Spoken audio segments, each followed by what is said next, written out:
We have to spend a moment to pray for those who are married, but they have a new problem. What's it? They don't have kids. That is your Jannah. Your sabr is your Jannah. Your patience is your Jannah. There are so many from amongst us whom Allah has blessed with a beautiful, loving spouse, but unfortunately no children. Do you accept that as what Allah has chosen for you?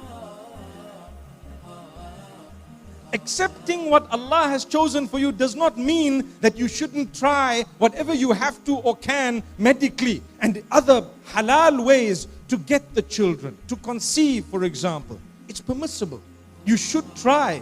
There's no harm. Beyond a certain point, you might find it's a small medical matter. It may be. So your trial is also an ibadah. It's an act of worship. Why? Because the Prophet ﷺ has told us that it is part of the plan of Allah to want us to reproduce. So we have to spend a moment dedicated to those who don't have offspring. May Allah bless you with offspring. May Allah grant you sabr. I've become very sensitive to ask married couples, do you have kids? Sometimes that question, if they've been trying for 10, 15, 20 years, it becomes a point of sadness within the heart. So I've become a little bit sensitive. I try to ask the least questions. Unless I'm very close to you, then I would know.